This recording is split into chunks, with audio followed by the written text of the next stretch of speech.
I think it was inspired by a historical figure. Probably very unlikely to suggest that it wasn't a certain individual with a coterie of monks and so on that he established as a Sangha. But were the teachings as elaborated and as developed as what we find in the Pali Canon? Probably not. Probably is an accretion over time of interpretations and philosophical ideas, concepts, frameworks that built on the historical foundation of the Buddha itself. Yeah, I don't doubt that's actually true. Good point. You said before that the goal of Buddhism is diagnosis and elimination of human suffering. But you said that suffering is not a fitting word for it. I also agree because it's subjective because others enjoy the suffering of others. So for so if we eliminate suffering, some will suffer. Yeah, but the people who are enjoying the suffering of others, they're only enjoying it to the extent that they're further corrupting their own.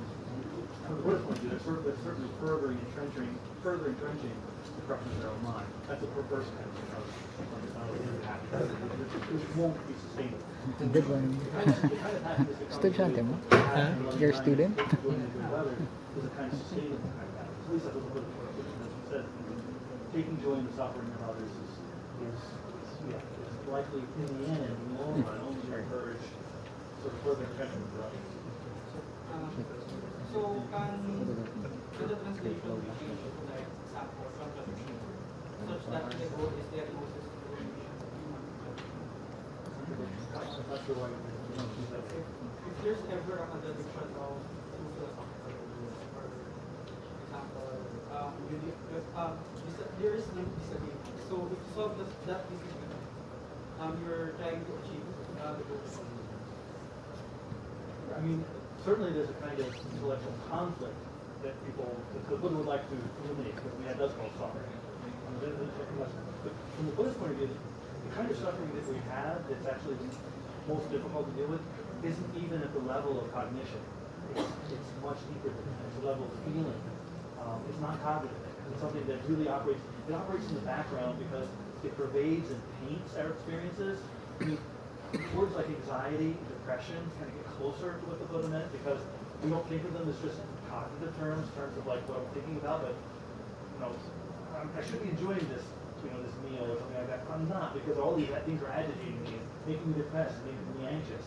It's that sense in which my experience, my corrupt mind, pervades my experience with things that really don't, which lead me away from my happiness. So I think the Buddha would say on a cognitive level, we certainly want to have sort of eliminate cognitive dissonance or contradiction, but I think he's going to say that that's really the tip of the iceberg. It's much deeper than that sometimes.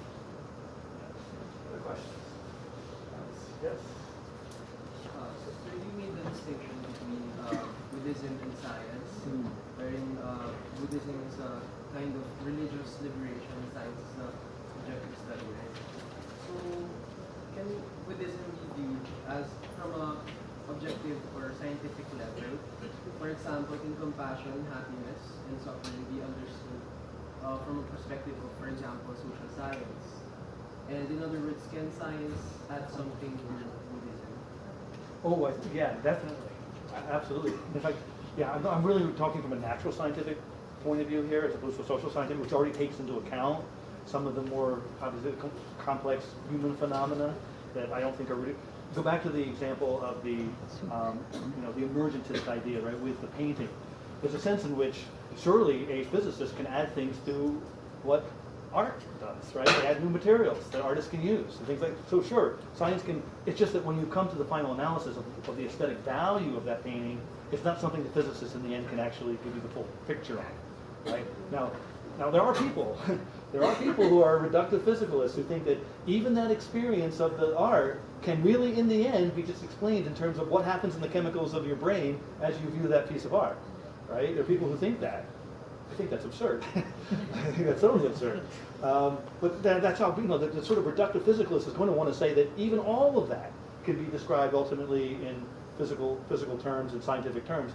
And I think that this is where Buddhism actually has something really, and I think these philosophers who are dealing with emergentism really have something really important to add in that try to avoid that kind of reduction. We're thinking that everything in the world can ultimately explain by this one scientific perspective. But no, I think it's the very reason why the Dalai Lama meets with these scientists in the Mind Life Institute. It's precisely because he thinks that Buddhism can be informed by science. It'll be informed in different ways than Buddhism will inform science, but science can certainly inform Buddhism. And he wants it to be that way, because they're going to be empirical questions that really have scientific answers, and to the extent they do, that's where science obviously has authority, and it should have authority. Why throw things in the trash can if they turn out, if the Buddhist tradition is making claims that really fall within the area that science really should have its say, then recognizing that fact is important. Yeah, good question, very good question. Others, yes.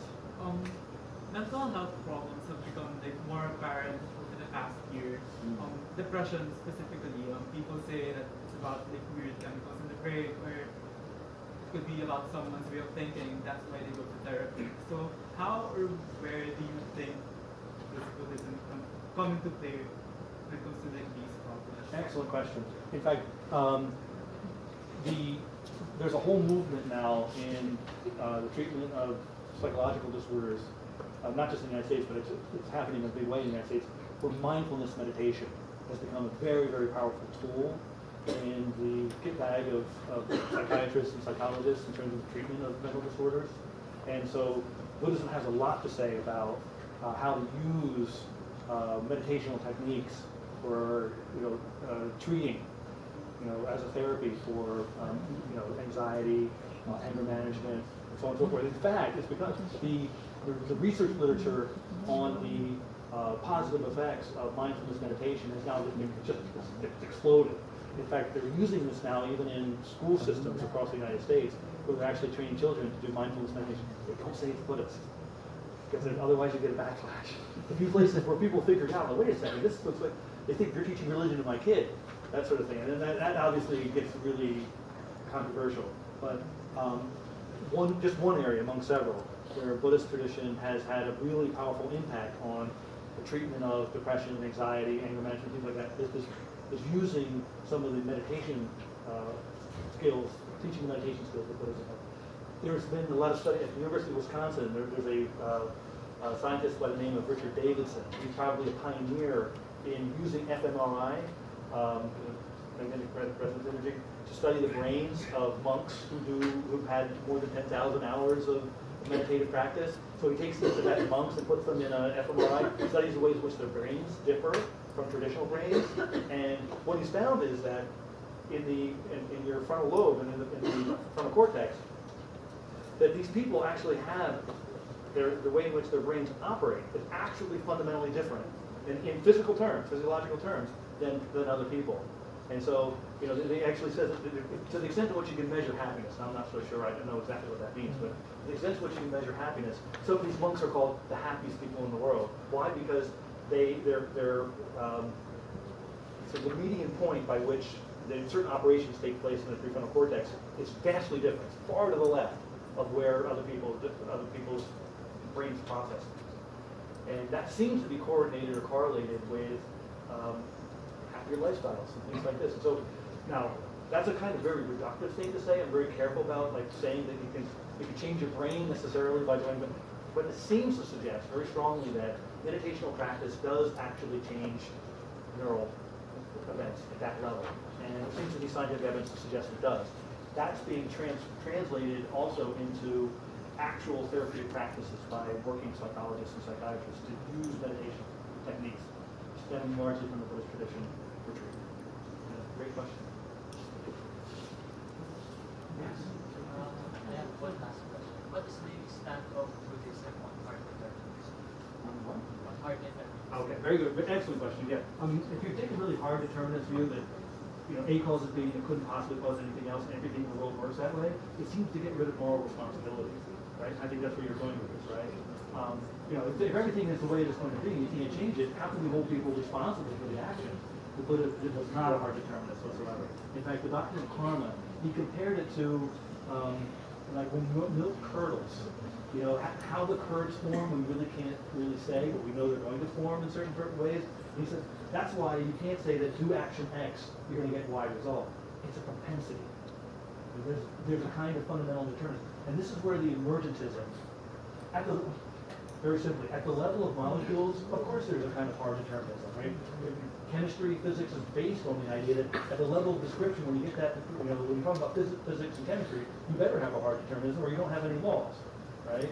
But at the level of human action, just because our brains are operating, that the level of description in terms of human choice is emergent from that, in the same way that the aesthetic value of a painting is emergent from the molecules. You're not going to be able to deterministically talk about the aesthetic value of a painting in deterministic, in terms of the molecules, any more than you can talk about human choice in terms of brain chemistry. Brain chemistry, deterministic. Human choice, we're talking about a totally different level of properties and qualities. The Buddha would simply say, if you get rid of human choice because of hard determinism, he didn't know if it works, but he fundamentally denied this idea that there's going to be hard determinism because the one thing he stood on at all times was human responsibility. Human responsibility for ethical action. And any theory that somehow eliminates human responsibility and ethical action, that was, he didn't want to be part of that. Yeah, that's what it is. You folks ask great questions. I wish I got these questions at home as much as Sorry, sir. No, please. Great. Sir, just for are you a Buddhist? That's a hard question. Yeah, it is a hard question. And a great question. Philosophically, yes.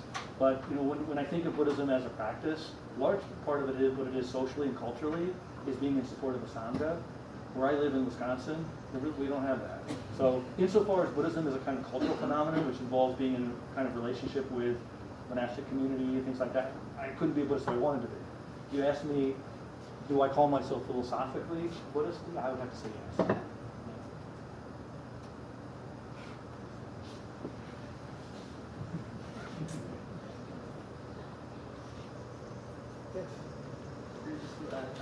It's kind of connected to this question. Can Buddhism, does Buddhism have a sort of Western counterpart, or is there like can you think of Buddhism in terms of Western consciousness? I'm not sure about Western kind. I can say that there are philosophies in the West that I didn't discover when I was an undergraduate, but now that I've studied a lot more, I can see Western philosophies that seem to compare well with Buddhism, and that would be American pragmatism. And by that I mean people like William James, John Dewey.